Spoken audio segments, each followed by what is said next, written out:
तपस्या का और उनके शौर्य का ऐसा तेज रहता है कि आप भावुक हो ही नहीं सकते, क्योंकि इतना सहनशीलता है उनके स्वभाव में और इतनी मीठी मुस्कुराती हैं वो।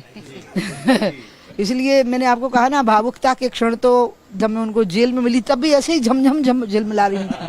पर आपकी आंखें भरी हुई दिखाई दे रही हाँ हाँ, अपन तो इस मामले में मेरा इमोशनल क्वेश्चन तो है जिससे पूरी मेरी जिंदगी चलती है, भावुकता से।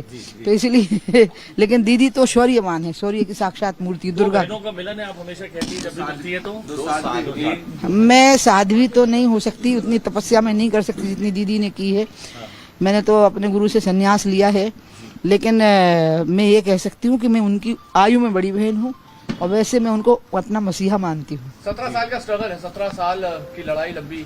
नहीं, ये तो हमेशा ही स्ट्रगल की हैं। जब स्टूडेंट लाइफ में थी तो भी अन्याय, शोषण, नारी अपमान के लिए ये हमेशा अपना शक्ति का प्रदर्शन करती थी और फ्रंट पे आ जाती थी। विद्यार्थी परिषद भी हमारा एक ऐसा स्टूडेंट विंग है जिसमें आपको संघर्ष करना पड़ता है। तो उसके बाद एक तपस्या का जीवन होता है।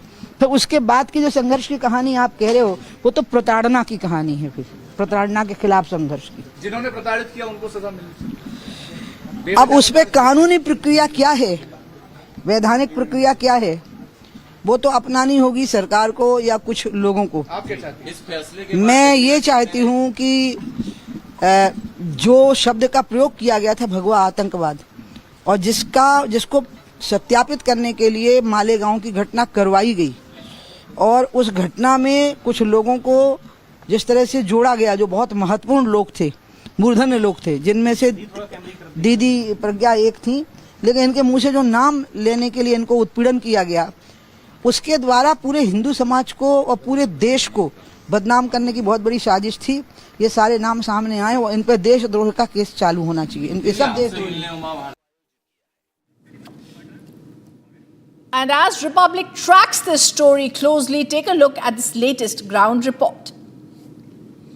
ये हमारा हमेशा हमें प्यार देती रहती हैं और आज दीदी भगवा का सम्मान करने आई हैं, हिंदुत्व का सम्मान करने आई हैं और इसलिए बहुत बड़ा दिन है जो, और दीदी हमेशा से हिंदुत्व के लिए संघर्ष किया है उन्होंने। और जब भगवा अंदर था, जिस प्रकार से बदनाम करने का प्रयास किया और हम लोग सभी अंदर थे, तो दीदी ने उतनी जोर से आवाज उठाई जितनी जोर से समाज सुन सके।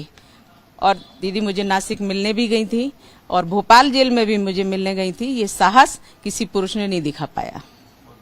तो देखिए ये तस्वीरें हैं जहाँ पर उमा भारती जो है प्रज्ञा सिंह ठाकुर से मिलने यहाँ पर उनके बंगले पर पहुंची हैं।